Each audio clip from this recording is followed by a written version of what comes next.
नमस्कार दोस्तों, मैं हूं मुकेश कुमार और आप देख रहे हैं हमारा सबसे लोकप्रिय चैनल आइए कुछ सीखते हैं। दोस्तों, इधर 5-6 पार्ट में मैं आप लोग को इंग्लिश हर विषय को लेकर चलने पर, जबकि सबको साथ लेकर चलने पर ही हमारा विकास होता है। एक चीज़ को अगर लेके चलते हैं, हमारे हाथ में 5 उंगलियां, देखते हैं कि पाँचों उंगली जो है एक समान नहीं है, लेकिन जब सबको हम एक साथ रखते हैं तब हमारा काम आसान होता है। एक उंगली भी अगर नहीं रहेगी तो हमारा काम नहीं होता, हम विकलांग कहलाते हैं। तो उसी तरह से अगर सब विषय को साथ लेके चलते हैं, हर विषय में हमारा अगर एकाग्रता है, हर विषय में एक रूपता है, हर विषय में पकड़ अगर है, तो हम आंतरिक रूप से और मानसिक रूप से मजबूत हैं। तो दोस्तों, आज हम इस विषय की कड़ी में मैथमेटिकल फिगर के बारे में चलते हैं। जिस तरह से कोई भी किताब हम पढ़ते हैं तो उसमें कुछ आकृति, कुछ चित्र, कुछ फोटो होता है। फोटो के माध्यम से भी हम सीखते हैं, लेकिन कैसे सीखते हैं? जो उसको अगर पढ़ने नहीं आता, फोटो अगर देख लेगा, जैसे जानवर का अगर फोटो है बाघ, तो देख लेगा तो कहेगा कि बाघ है, क्योंकि उसके बारे में जानकारी है। तो आज हम मैथमेटिकल फिगर के बारे में चलते हैं। उस फिगर के बारे में आप लोग पढ़ भी चुके हैं, बहुत लोग को ध्यान में नहीं होगा। मैथमेटिकल फिगर उसको बोलते हैं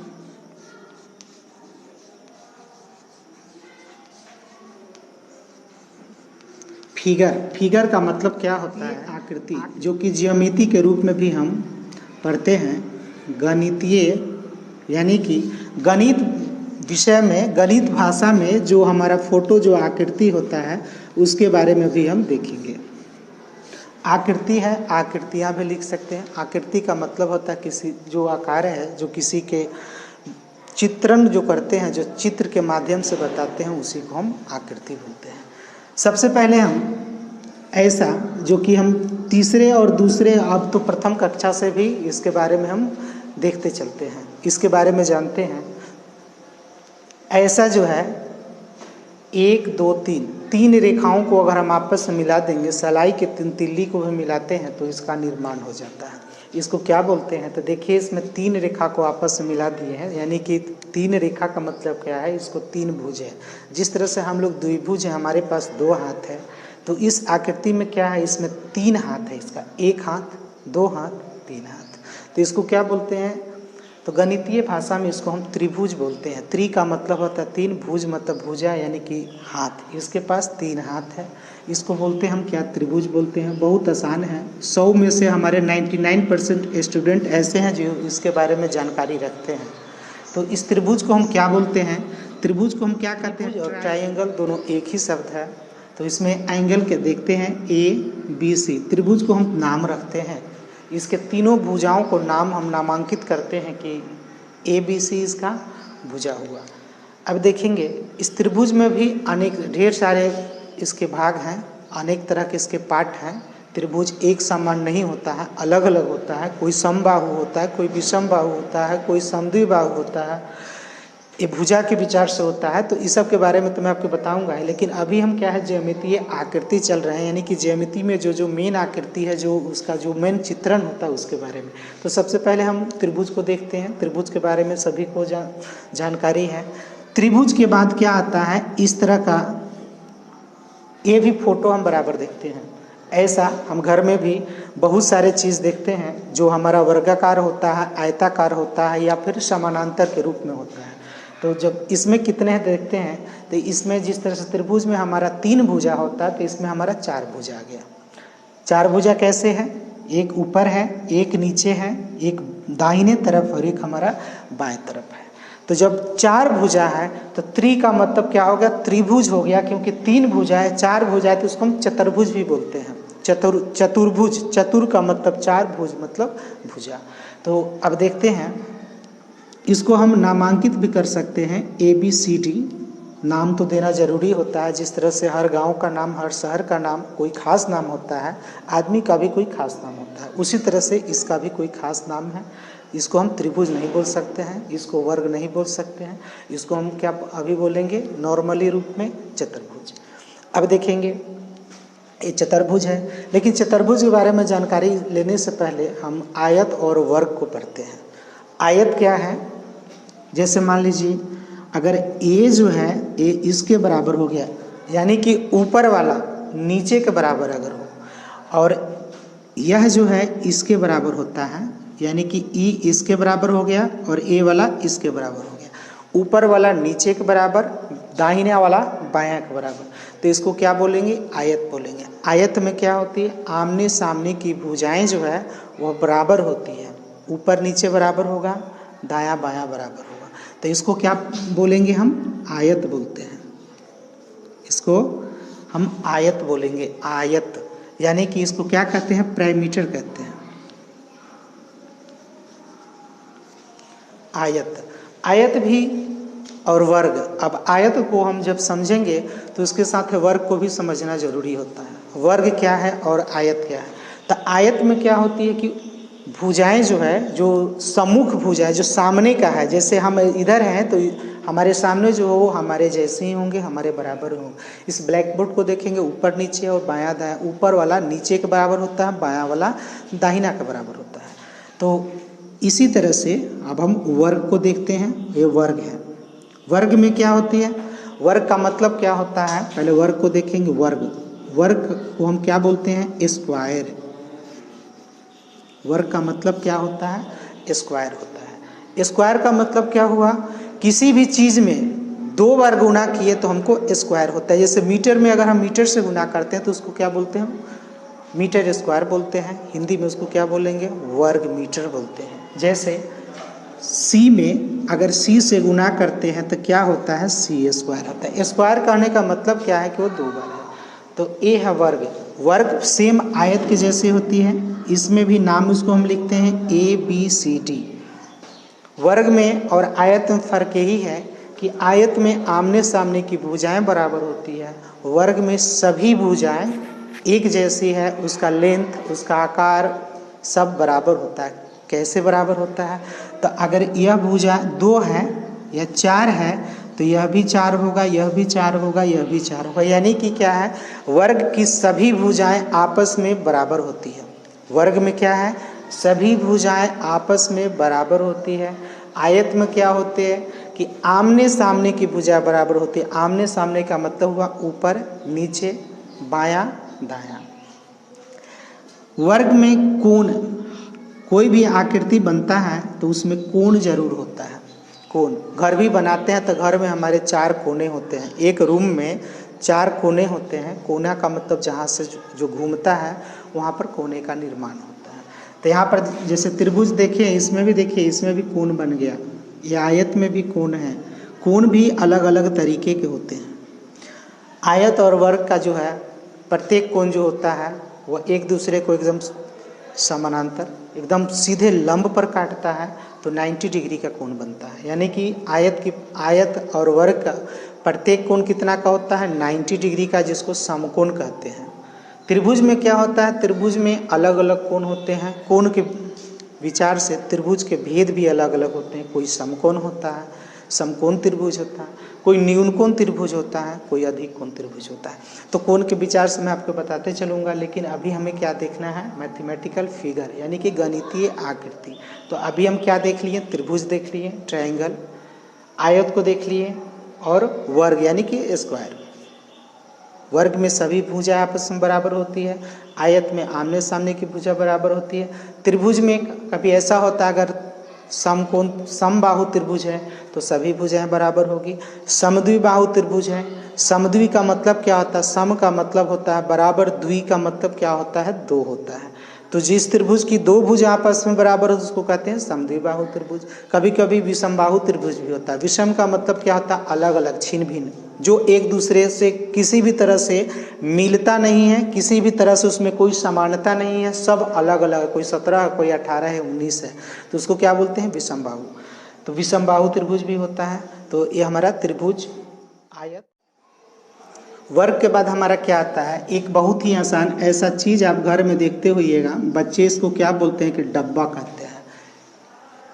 अभी ये वर्ग हो गया, लेकिन सेम इसी से एक वर्ग का हम निर्माण अगर ऐसे करते हैं, ये तो सभी को बनाने आते हैं, सबके को शीर्ष से शीर्ष को हम मिला देंगे तो हमारा इस तरह का एक आकृति का निर्माण होगा।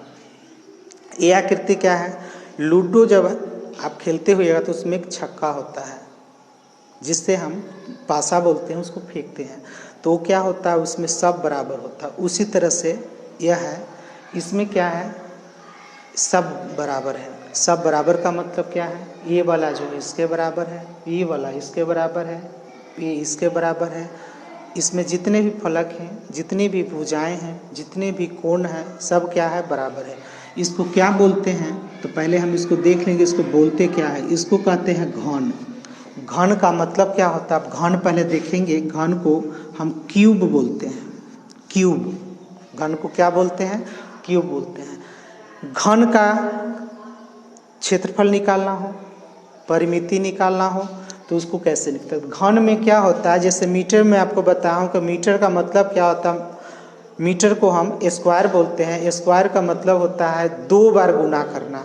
तो घन का मतलब क्यूब हो गया। क्यूब को क्या बोलते हैं, जैसे मान लीजिए b का पावर क्यूब, तो क्यूब कैसे लिखेंगे, अगर क्यूब लिखने नहीं आएगा, सुनेंगे लेकिन कैसे लिखेंगे, तो देखिए क्यूब का मतलब क्या होता है, पावर 3 दे देना। क्यूब का मतलब क्या हुआ, किसी भी चीज़ को 3 बार गुना करना, वही क्यूब हो गया। b क्यूब का मतलब क्या हुआ, b का पावर 3। यानी कि इसको हम आसान तरीके से अगर इसको फैक्टर कहते हैं, इसको तोड़ेंगे, इसका गुणनखंड करेंगे तो हमें क्या आता है। तो देखिए b को अगर हम तोड़ते हैं तो b को हम 3 बार तोड़ेंगे, b गुने b गुने b, यानी कि b क्यूब का मतलब क्या होता है, b को 3 बार लिखना। लेकिन किस चीज़ में लिखना, गुणनखंड के रूप में लिखना। ये नहीं कि जोड़ लिखती है b जोड़ b तब भी हमारा गलत है। घटाव के रूप में लिखेंगे b घटाओ b लिखेंगे तब भी गलत है। डिवाइड के रूप में लिखेंगे तब भी गलत है। यानी कि इसको हम मल्टीपल लिखते हैं, यानी कि गुना के रूप में अगर हम लिखते हैं तो हमारा सही होता है। b क्यूब का मतलब क्या होता है, b गुने b। तो यानी कि क्यूब का मतलब क्या होता है, 3 बार। किसी भी चीज़ को अगर हम 3 बार गुना करते हैं तो हमें क्यूब की प्राप्ति होती है। जैसे कि स्क्वायर में बताया हूँ कि मीटर में अगर मीटर से गुना करते हैं तो हमारा क्या होता है, वर्ग मीटर होता है। उसी तरह से हमारा ये क्यूब है, इसको बोलते हैं घन। घन की सभी भुजाएं क्या होती है, बराबर होती है। अगर एक भुजा अगर 4 है तो इसका जितना भी है सब 4 ही होगा। तो घन को हम 2 चीज़ निकालते हैं, आयतन निकालते हैं और क्षेत्रफल निकालते हैं। इसको हम अपने घर में, अपने घरेलू चीज़ में अगर देखेंगे तो घर में बहुत ऐसे चीज़ हैं जो हमको घनाभाकार रूप में मिलेंगे। खेलने के लिए जैसे मैं आपको लूडो का पासा बताया हूँ। सलाई की डिबिया को अगर देखेंगे, सलाई का जिसको डब्बा कहते हैं, तो उसमें जब उसका पैकेट अगर लेते हैं तो घनाभाकार होता है, वो घन के आकार का होता है। और उस पैकेट में बहुत सारे सलाई के जो छोटे छोटे पैकेट होते हैं उसको जब निकाल लेंगे तो इस तरह से होता है। यानी कि घन के दूसरे भाग को क्या बोलते हैं, थोड़ा सा डिफरेंस है, इसको कहते हैं घनाभ। घनाभ में क्या होता है कि घन में तो सभी बराबर हो गए, घनाभ में है, ये देखिए घनाभ में ऊपर नीचे, जिस तरह से आयत में देखते हैं, घनाभ में ऊपर वाला जो है नीचे के बराबर होगा, दाहिना वाला बाएं के बराबर होगा, सबका शीर्ष जो है एक जैसा रहेगा। शीर्ष का मतलब क्या होता है, कोना होता है। शीर्ष देखते हैं, ये देखिए ऐसा अगर पूछ रहे हैं तो इसका यही शीर्ष है। शीर्ष का मतलब होता है सबसे ऊपरी भाग, जैसे मंदिर का शीर्ष यानी कि मंदिर का सबसे ऊपरी भाग। हमारा शीर्ष क्या है, सिर है। घनाभाकार आकृति भी हम घर में देखेंगे, जैसे पेटी है, पेटी, बक्सा, ये सब क्या है, घनाभाकार आकृति है। देखिएगा खूब ध्यान से अगर देखते हैं कि जो उसकी लंबाई जो होती है दोनों तरफ की एकदम बराबर होती है। चौड़ाई जो है ऊपर वाला जितना होता है उसके पेंदी इतना ही होता है। अगर पेटी को हम खोलते हैं तो जो इसका ऊपरी भाग है, ये वाला जो होता है, उसका नीचे वाला भी एकदम बराबर होता है। और इसकी लंबाई में देखेंगे जितना इसका हाइट होता है उतना ही इसका हाइट होगा। इसका अगर हाइट अगर 4 है, हाइट का मतलब क्या हुआ, ऊंचाई, तो इसकी अगर ऊंचाई अगर हम 4 सेंटीमीटर बताते हैं तो ये भी 4 ही होगा, ये नहीं कि 5 होगा। अगर 4 और 5 हो जाएगा तो तिरछा हो जाएगा, जिसको क्या बोलेंगे, दुकानदार अगर तिरछी पेटी अगर बनाएगा तो खरीदार क्या बोलता है कि एक कोनकली। कोनकली का मतलब क्या होता है, तिरछा जिसमें कोन निकला होता है। तो इस तरह का आकृति जो है घनाभाकार होता है, इसको घनाभ बोलते हैं। घनाभ को क्या बोलते हैं, क्यूबोर्ड बोलते हैं। क्यूबोर्ड जानते हैं, माचिस, माचिस यानी कि सलाई लीजिएगा और खूब ध्यान से आप देखते हैं कि ऊपर वाला नीचे के बराबर होता है, दाहिना वाला बाएं के बराबर होता है। जिस तरह से हम खोलते या बंद करते हैं तिल्ली निकालने के लिए, तो आगे वाला पीछे के बराबर होता है, तो वो घनाभाकार रूप में वो हमारी आकृति रहती है। उसके बाद हम देखते हैं कि एक कभी कभी ऐसी आकृति से भी हमारा सामना होता है और डेली होता है, यानी कि प्रतिदिन हमको इस आकृति से हम सामना करते हैं। इस आकृति को दो भाग में हम बताते हैं, एक होता है गोला के रूप में और दूसरा क्या होता है, वृत्त के रूप में होता है। तो गोला और वृत्त क्या है मैं आपको बता रहा हूँ। ये है, ये जो सीधा हो गया तो इसको बोलेंगे हम वृत्त। वृत्त यानी कि सी इसको कहते हैं। सी का मतलब क्या होता है, सर्किल होता है। ये सर्किल है, यह हमारा वृत्त है। और वृत्त की हम वृत्त और गोले के बारे में बता रहे हैं। तो ऐसे देखिए, ये जो है ये गोला है, तो वृत्त में क्या होता है और गोला में क्या होता है, सो देखिए फुटबॉल हम लोग देखते हैं वह भी गोल ही है। फुटबॉल क्या है, गोल है, लेकिन वो ठोस है। ठोस का मतलब क्या होता है, जिसको अगर हम दबाएंगे तो जल्दी नहीं दबे। क्रिकेट का बॉल है, वो क्या होता है, वह भी गोल होता है, लेकिन वह भी ठोस है। ये हमारा फुटबॉल हुआ, फुटबॉल अगर होता है ये गोले के रूप में होता है, गेंद गोले के रूप में हुआ। लेकिन वृत्त क्या है, वो चपटा होता है। चपटा मतलब क्या होता है कि जिसमें गोलाई तो है लेकिन उसमें ऊंचाई नहीं होता है। उसमें जैसे साइकिल का पहिया है, तो साइकिल के पहिए का हम डायामीटर देखते हैं, व्यास देखते हैं, उसमें उसका सर्किल देखते हैं, उसका हम रेडियस देखते हैं, लेकिन उसमें कोई पहिए में कोई ऊंचाई नहीं होती है। अगर ऊंचाई हो जाएगी तो पहिया ही इतना ऊंचा हो जाएगा तो साइकिल कैसा होगा। तो ये वृत्त है। शाम के समय हम लोग या सुबह में या दोपहर में अगर हम खाना खाते हैं तो हमको रोटी मिलती है। रोटी का आकार कैसा होता है, तो ये वृत्ताकार होता है। वृत्ताकार का मतलब क्या हो गया, वृत्त के जैसा, वृत्त के आकार का। गोला क्या होता है, गोला जो होता है ठोस होता है, इसमें इसको लुढ़का सकते हैं। जैसे फुटबॉल को अगर हम खेलते हैं, गेंद को अगर किक देते हैं तो गेंद लुढ़कते हुए एक जगह से दूसरे हो जाता है। गेंद में कोई पंख नहीं है, वो उसमें कोई पैर नहीं है, वो लुढ़कता है। उसी तरह से क्रिकेट के बॉल का भी यही हाल होता है। तो इसको क्या बोलेंगे, ऐसा जब रहे तो उसको क्या बोलेंगे, गोला। वृत्त क्या है, वृत्त और गोले में क्या है, वृत्त जो है एकदम सपाट होता है, चपटा जिसको बोलते हैं। गोला क्या है, कोई सपाट नहीं है, किधर से भी देखेंगे आकृति हमको एकदम सेम दिखाई देती है। वृत्त में देखिए, वृत्त जब वृत्त को हम देखते हैं तो वृत्त का 3 पार्ट होता है। सबसे पहला पार्ट क्या होता है, वृत्त में एक सेंटर होता है जिसको केंद्र कहते हैं। सेंटर का मतलब क्या होता है, केंद्र होता है। एग्ज़ाम देने जाते हैं तो कहते हैं कि हमारा सेंटर वहाँ पर है, यानी कि हमारा परीक्षा का केंद्र क्या है, एग्जामिनेशन सेंटर। उसको उसी तरह से वृत्त का एक केंद्र होता है। केंद्र से इसको यहाँ तक जो आती है इसको परिधि कहते हैं। तो केंद्र से परिधि तक की दूरी को हम आर बोलते हैं। आर का मतलब क्या होता है, आर का मतलब क्या होता है, रेडियस। इसको क्या बोलते हैं, रेडियस। रेडियस का मतलब क्या हुआ, हिंदी में इसको कहते हैं त्रिज्या।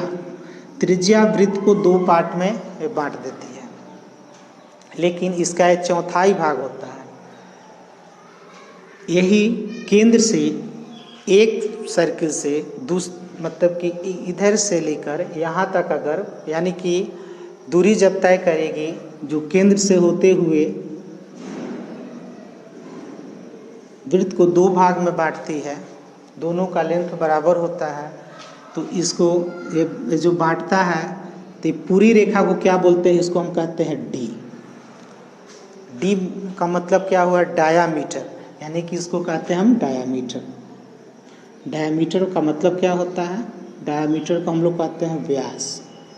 व्यास किसी भी वृत्त को 2 पार्ट में बांट दिया। अगर वृत्त का पूरा, अगर वृत्त हमारा 10 का है तो डायामीटर से 2 पार्ट में अगर कर दिए तो कितना का हो गया, 5-5 का होता है।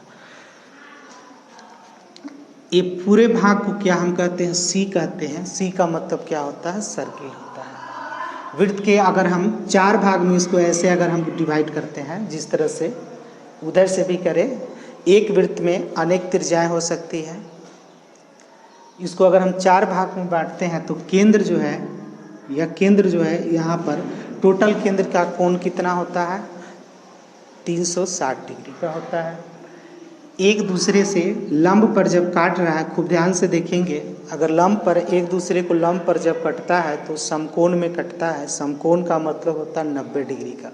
तो इसमें देखिए कितने 90 डिग्री के कोण होते हैं, आप काउंट कर सकते हैं, गन सकते हैं, गुना भी कर सकते हैं कि 1 2 3 4 4 90 डिग्री, यानी कि 9 में 4 से गुना करके भी एक शून्य को बैठाएंगे तो 36 360 होता है। या 90 को 4 बार जोड़ते हैं, 90 जोड़ 90 जोड़ 90 जोड़ 90, यानी कि 94 जा क्या होता है 360, या 90 प्लस 90 प्लस 90 प्लस 90 करते हैं तब भी हमारा 360 डिग्री होता है। अब डिग्री क्या होता है सो देखेंगे। जैसे 360 डिग्री लिखते हैं तो ऐसे लिख के यहाँ पर एक हम बिंदु देते हैं। ये बिंदु का मतलब क्या होता है, बहुत जगह बहुत बच्चे कभी कभी ऐसे गोल लिख देते हैं कि कहते हैं कि इसमें 2 शून्य है। 360 डिग्री को 3600 भी लिख देते हैं। डिग्री का मतलब होता है जो ऊपर हम लिखते हैं, यह भी हमारा एक मार्क है। मार्क का मतलब क्या होता है, चिन्ह होता है, जिसको हम बोलते हैं डिग्री। इसको क्या बोलते हैं, इसको हम कहते हैं डिग्री कहते हैं। डिग्री जब भी किसी भी कोण का एंगल निकालते हैं, किसी कोण को निकालते हैं तो हमारा डिग्री में आता है। वो ना लंबाई में आएगा, ना चौड़ाई में आएगा, ना मीटर में आएगा, ना सेंटीमीटर में आएगा, किस चीज़ में आएगा तो हमारा डिग्री में होता है। तो एक वृत्त जो है, वृत्त का टोटल कोण जो है वो कितना होता है 360, यानी कि 360 डिग्री। वृत्त को हम क्षेत्रफल या परिमिति यानी कि परिधि, जैसे आयत की परिमिति निकालते हैं तो वृत्त क्या है गोलाकार है, तो गोलाकार जब होगा तो उसको परिधि कहते हैं। जैसे एक बार पूरा घूम गया यानी कि उसका पूरा परिधि हमें मालूम हो गया। परिधि निकालने के लिए, वृत्त को निकालने के लिए हम एक इस तरह से मार्केबल चिन्ह को लिखते हैं, ऐसा चिन्ह होता है। ऐसे चिन्ह को क्या कहते हैं, ऊपर एक खिंचा हुआ, नीचे 2 तिरछे आकार का जैसे शीर्ष बताया हूँ ऐसा यहाँ पर खिंचा हुआ है, लेकिन इसको बोलते क्या है, तो इसको हम कहते हैं गणितीय भाषा में पाई।